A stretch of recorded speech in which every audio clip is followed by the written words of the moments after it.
Vagrants. This is Chuck. I'm John. We're here for episode 6 of our vinyl series focusing on the rock group Kiss, a personal passion play for us in terms of our favorite bands of the genre. This week's feature is going to be Love Gun, the seminal 1977 album released by the Fearsome Foursome. Yeah, and as 2017 is coming down to an end, kind of celebrating the 40th anniversary of Love Gun, this album certainly represents Kiss at the top of their game. I mean, they were at the top of the world when they released this album. Number 1 in the Gallup polls, biggest band in the world, on the cover of every magazine you can think of. Even the teeny bop ones. Cream, 16. Circus, Hit Parader, Super Teen. I mean, everywhere you went, Kiss was on the cover of these great magazines.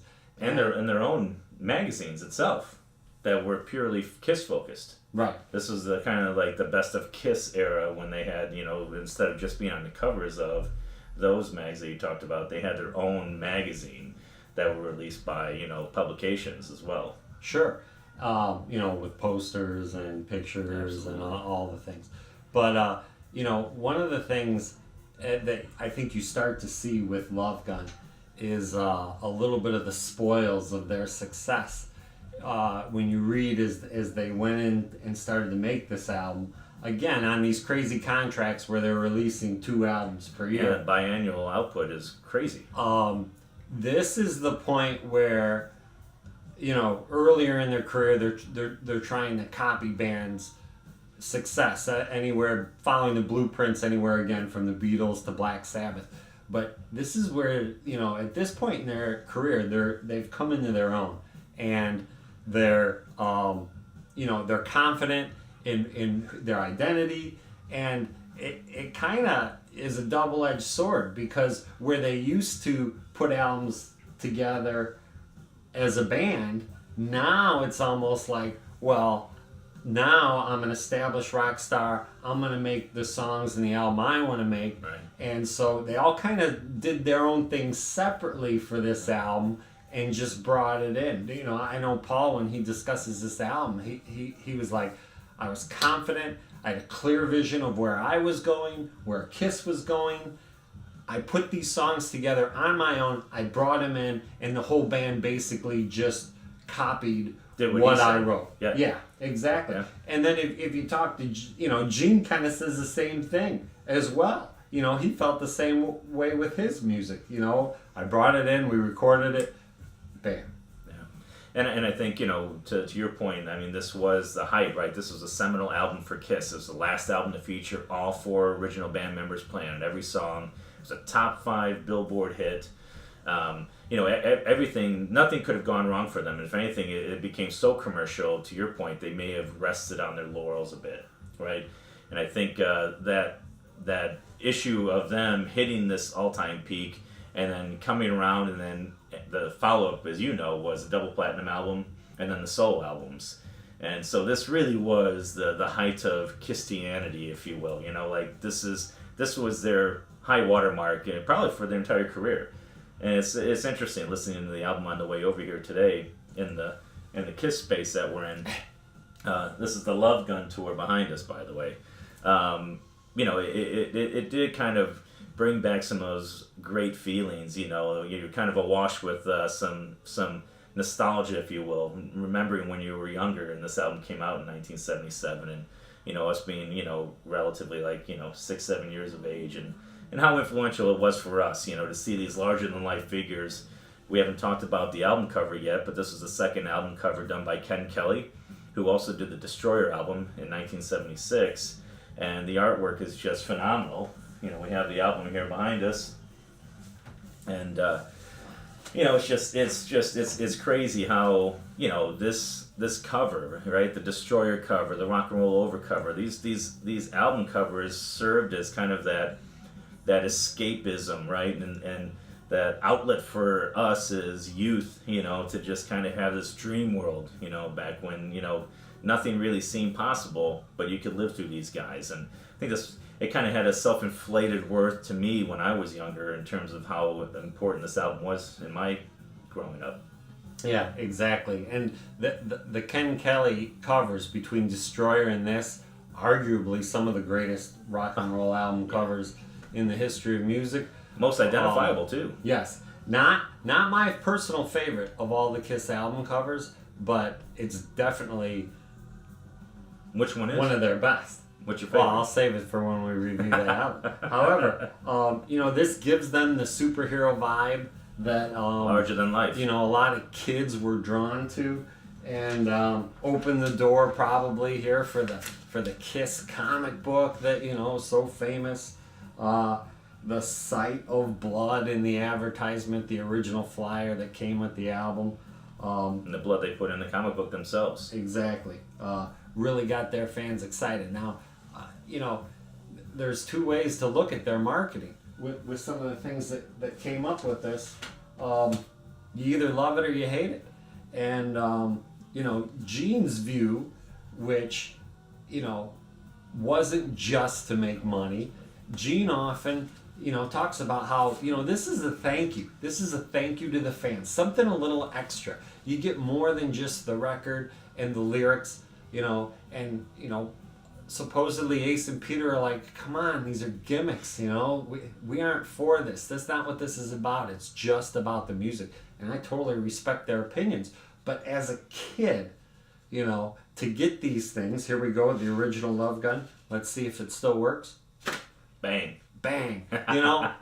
As a kid, you love this kind of Classic. stuff. It really did hook in a younger generation of fans that, Kiss kind of, they kind of dug themselves, put themselves into a corner as far as they wanted to be taken as a serious classic rock and roll band, but then they're marketing their music to kids, yet they're complaining when the kids are showing up to the concert with their parents. Yeah, it was a dichotomy. The fact that they started out dark and ominous, and all the black leather and the grease paint, and then they become larger than life cartoon heroes because of these covers. To your point, and trying to get to that broader audience to sell more albums and and spread the word of Kiss, and obviously it worked. But ultimately, as we got into the later 70s and early 80s, as we both know, that oversaturation ended up coming back and kind of nipping them a little bit. Yeah. All right, Final Vagrants here, Chuck, John, talking about the Love Gun album, June 1977. We're going to start with the music, the most important piece. Side 1, track 1, I Stole Your Love, a Stanley rip. I love this tune. I think it's a great opener. We talked before in a couple other videos, like Hotter Than Hell, where the opening track of the album just didn't seem to fit. I Stole Your Love, to me, awesome. Blistering track, and it resonates great live, especially on the Live 2 album. Yeah, I couldn't agree more. In fact, not only is it a great album opener, but for me it's one of my favorite opening songs to a Kiss concert. Nothing sets the tone like, those first few songs, your ears are getting adjusted to the volume, you're getting in, your adrenaline's pumping. This is a song that just settles everything in my mind. Yeah. And it jumps right off the speaker. It explodes right there. Exactly. And it just exudes confidence, that we talked about earlier, that they were feeling at this point in their careers. Like, welcome to the Kiss show. I Stole Your Love. Here we go. And the guitar solo was awesome. I think Ace does some really great work throughout this album, and I think this is one of those songs where he really lets it rip, and I love it. And there's some early influences to the song too, right? Oh yeah, this is actually, he said it was inspired by a Deep Purple song called Burn, and I'll actually put a link in this video so you can check that song out, because after listening to that song, it was very evident that they listened to that and said, okay, we can do a version of that, and they picked it up a notch, and it worked out great. That's the beauty of music. Everybody lifts something from somebody else, and who better than one of the all-time heavy metal greats of Deep Purple. So great way to start the album. I love it. I Stole Your Love. Okay, second track on Love Gun, Christine 16. One of my favorites. Growing up, this is one of my favorite Kiss tunes.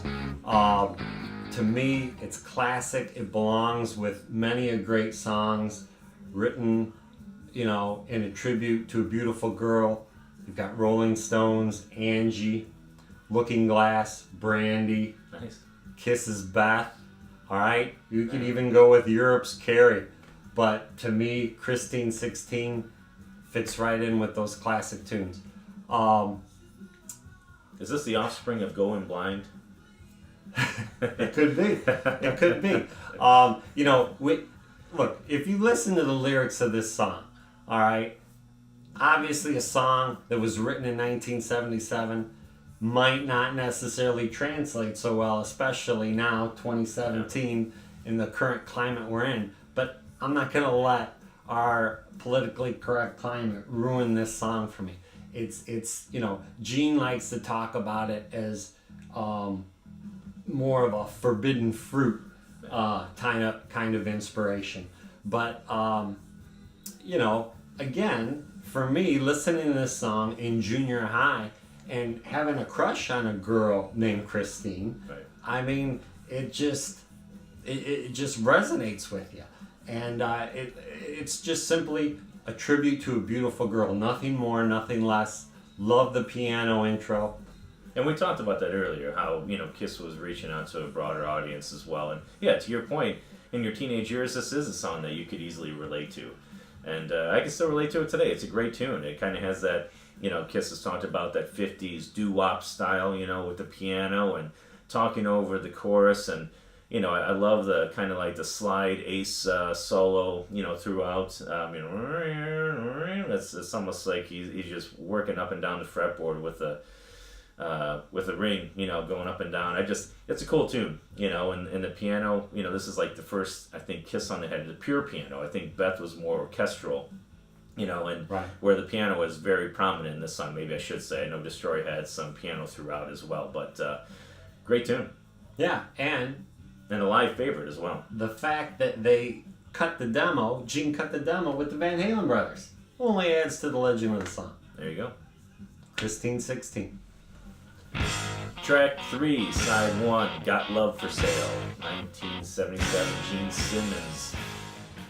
Not much to say about this song. It's one of those tunes that he had wrote. Chuck talked about it earlier with Christine 16. I think he wrote Got Love for Sale, Tunnel of Love. And there was one other tune that he did with the Van Halen brothers and in a demo form. And, I think this song really is kind of just one of those filler type tunes. It's not a bad song. Listen to it now, I do have a personal bias for the album in general. So I find myself favoring all the songs. But, if we were to break it down, I think this is probably one of the tracks that doesn't necessarily obviously stand out. When you have other songs like Christine 16, I Stole Your Love, Shock Me, etc. Those songs just overshadow this. I think if Gene would have put this song on a solo album, that solo album would have been that much stronger. Yeah, agree. I mean, you take away our Kiss bias, and again, this song, it's not very memorable. I do kind of like the acoustic strum with the, it's more of a heavier rock song, but they've got a nice little acoustic strum in the beginning that I kind of appreciated, but I don't think this was the right song for Gene to sing. I don't think it fits his vocals very well. Might have been better if Paul sang it. Not exactly sure, but it is what it is. Got Love for Sale.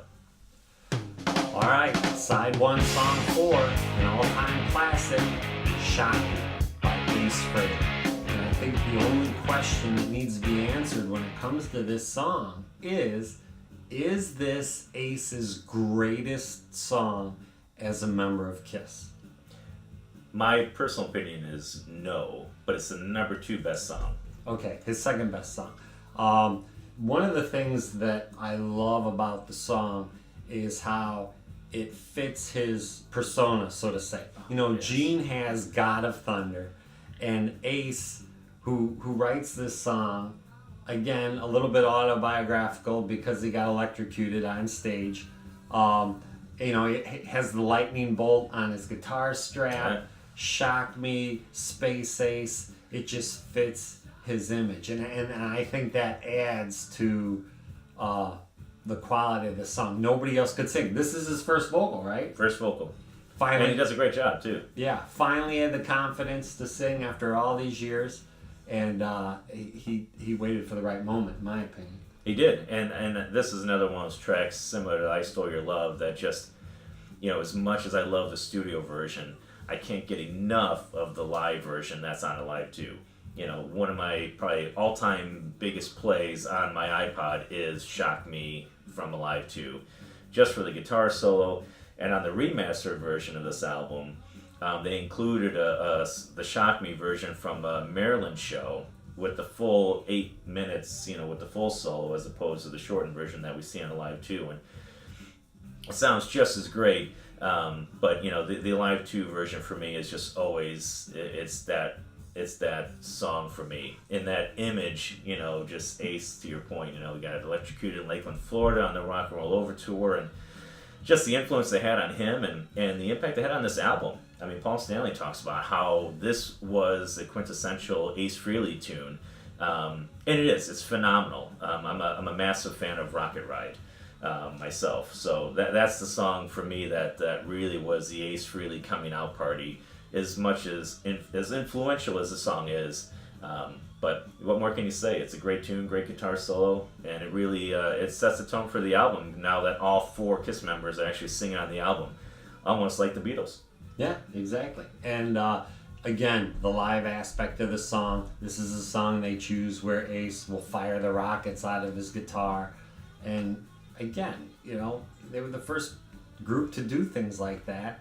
And when you go see something like that, it's unforgettable. And all of those elements make this song legendary as far as Ace's songwriting goes. Yeah, and how many people did it influence, in terms of guitar players, whether it's Dimebag Darrell, John Five, name, a 80s or 90s, rock band that wasn't influenced by Ace Frehley in this song.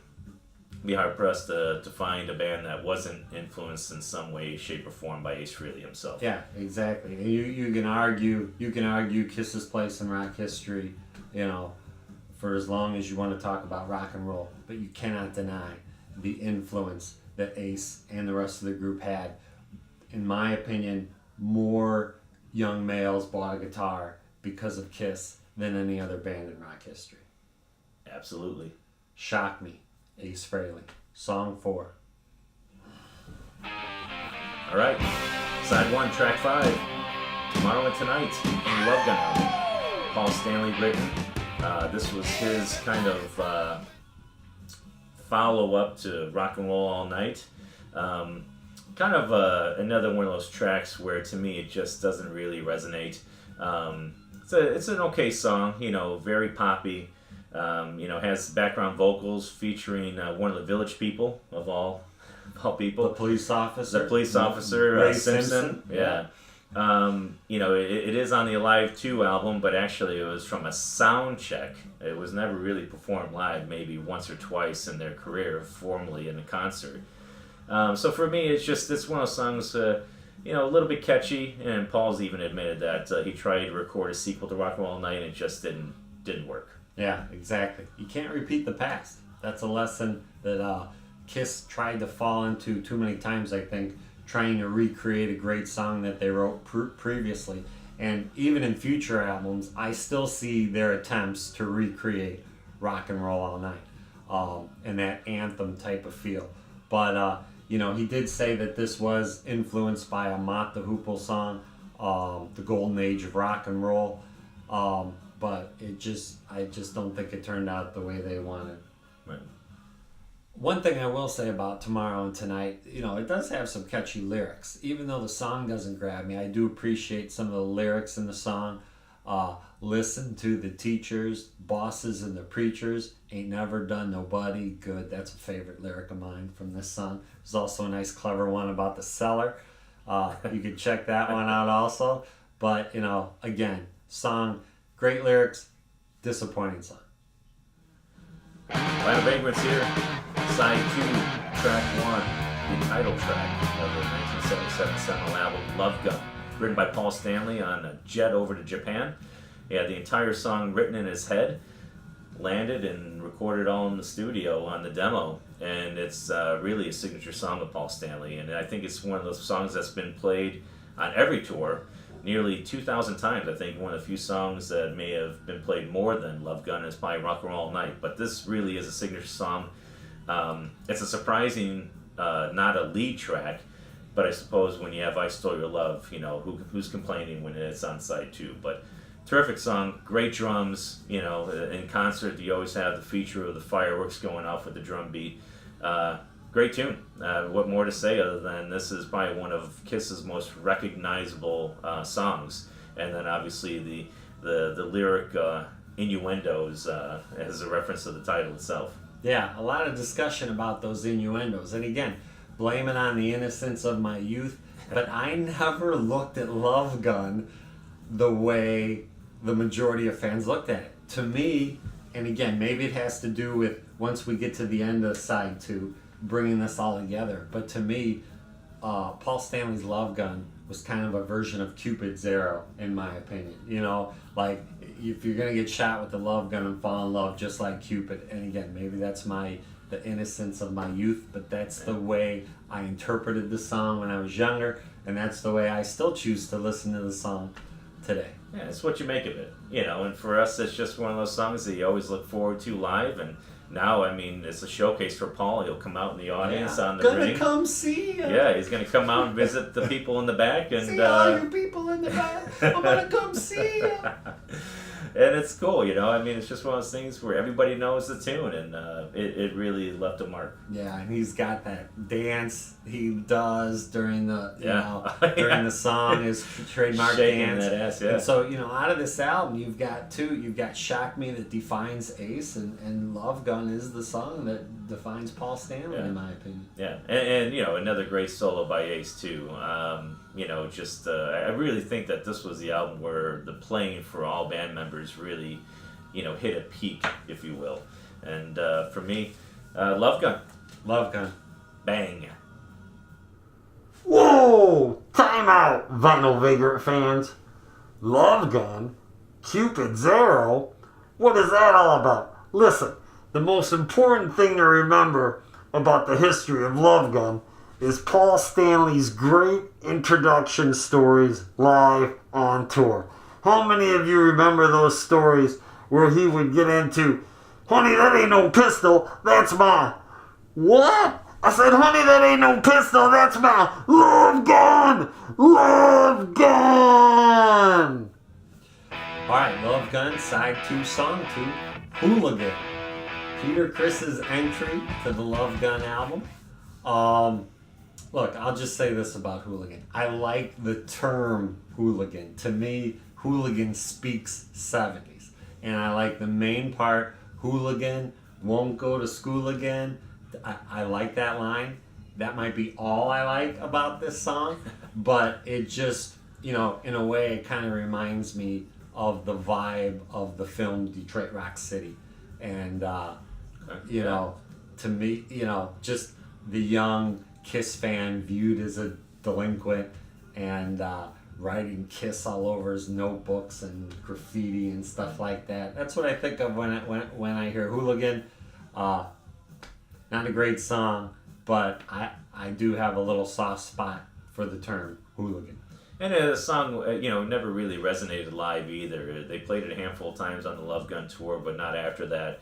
I was actually more of a Baby Driver fan than I am a Hooligan fan. I'm not a huge fan of the song, but I think at this point in time, Kiss was also recognizing that Peter's voice was a voice that was well received by the public, and they wanted to have a song for him. Not to your point, it's not necessarily a strong song, but you know, it does have a bit of a catchiness to it, but not a personal favorite of mine. But I suppose when they wanted to insert Peter on there, considering he had 2 vocals on the album prior, on Rock and Roll Over, they had to get him something, and it certainly is a departure from the Beth era for sure.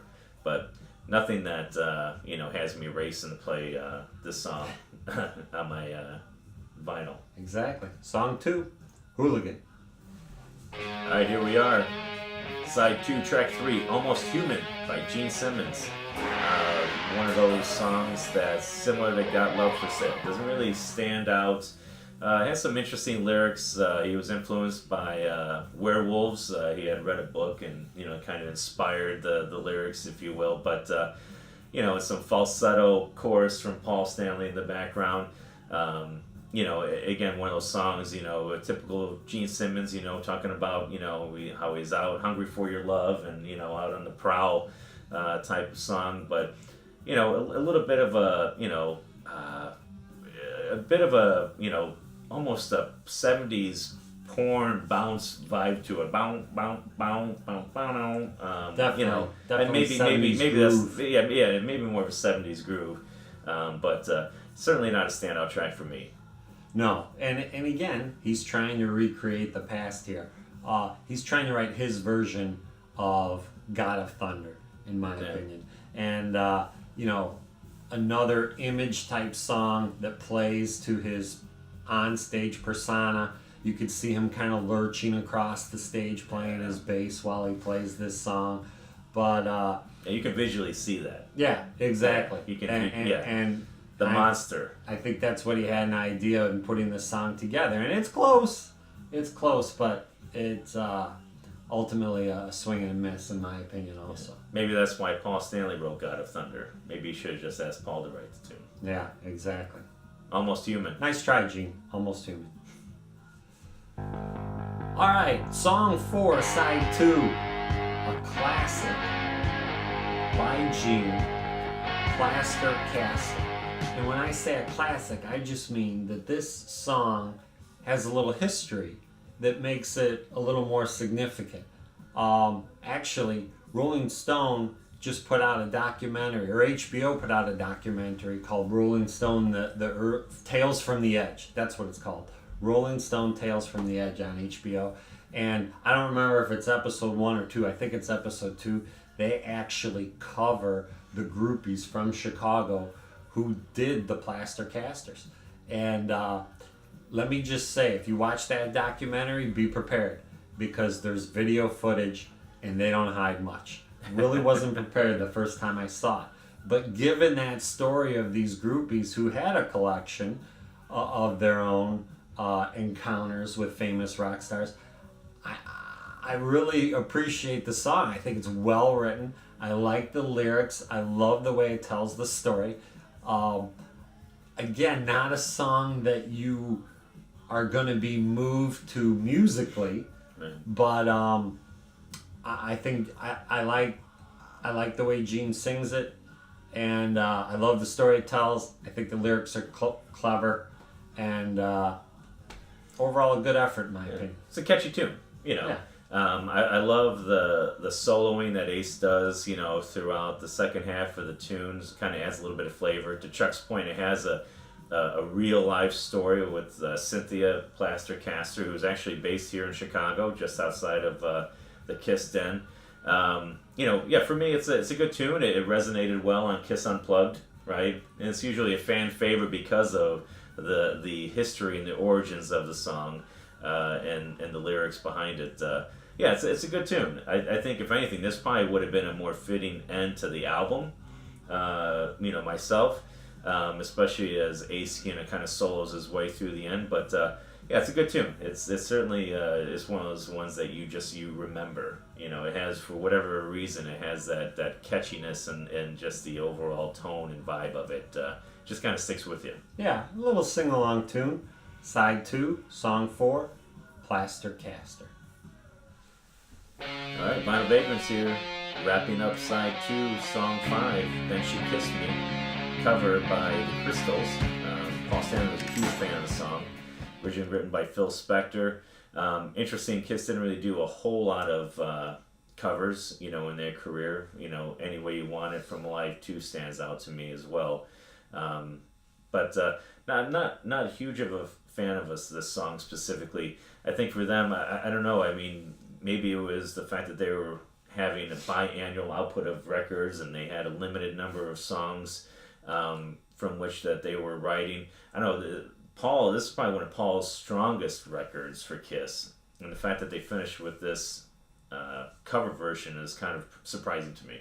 Yeah, it's not a popular track amongst Kiss fans, but again, I really like this. I love this as an ending to the album, and to me, it just fits with the overall theme of the record. Probably influenced by, again, the time I'm listening to this music, but to me, it goes along with Christine 16 and Love Gun, and now finally, Then She Kissed Me. It's about being young and being in love, and that kind of, I don't know, happy-go-lucky feeling you get that goes along with that.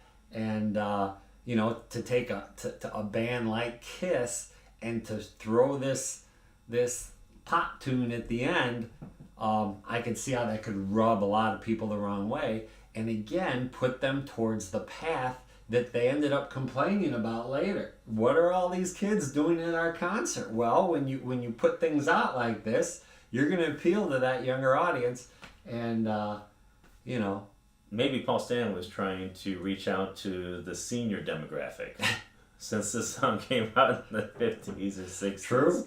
Yeah, maybe the parents, hey, I remember that song. You can listen to that Kiss album. There you go, I can son. like Kiss too. Yeah, exactly. So, that could be a possibility too. But, again, I know it's not popular. It's kind of cheesy, but it's a guilty pleasure of mine. Conflicted opinions here, but it does somehow musically fit on the album, to Chuck's point, and I could understand in terms of the flow, but I would have much preferred just another original song instead. Yeah, good point. Then She Kissed Me. Then She Kissed Me. All right, and that pretty much covers Kiss's sixth studio album, Love Gun. Again, a great overall record that came out in their prime, during the height of their popularity. They were, musically maybe at the top of their game, but at the same time, to me, this album starts to show the cracks in the armor.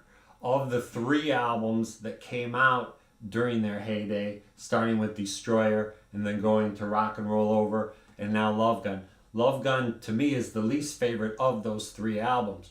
But overall, it's still one of their finer efforts, in my opinion. Yeah, and for me as a fan of Kiss, it certainly is one of my favorite albums. Of the 27 albums that Kiss has, it probably ranks in the top 6 for me, maybe top 10, I should say. There's just certain songs that stood out for me, shocked me. I Stole Your Love, Christine 16. Those songs really have a lasting impression, and I think this was a highly successful tour. It spawned the Alive 2 album. It spawned a lot of the merchandising that Chuck talked about earlier in the video. Whether it was the Love Gun itself, the pamphlet for the merchandise. It spawned that era. And as all of us Kiss fans know, this kind of led to the solo albums. Kiss actually released a remastered version of the Love Gun album in 2014, right? Yeah. And which we have here on display, the good cover, if you will. And the packaging included some demo versions of songs that included Reputation. Reputation, I liked. Yeah. There was another one about following some girl to the park I Know Her and throwing Well. a quarter. Yeah. I can't remember the title of the song. We'll add it. Yeah. But good thing that one didn't make the album. Right. But Reputation to me was an interesting song. I wish they would have went further with that. Yeah, and some of those songs actually, I think they came through on Gene's solo album in Radioactive and Living in Sin. Some lyrics and general musical overtones. But for me, Love Gun's a fun album. It was the height of Christianity, if you will, and I enjoy the album myself. So, we appreciate you out there giving Vinyl Vagrants time. Listen to our thoughts and the passion project that Vinyl Vagrants is in terms of rock music. So thank you for tuning in. This is Chuck. I'm John. This is the Kiss Den. Follow us on Twitter. If there's a song or an album you want us to cover, leave it in the comments section below. Also, be sure to tune in next month when we review Xanadu by Olivia Newton-John. Final Vagrants.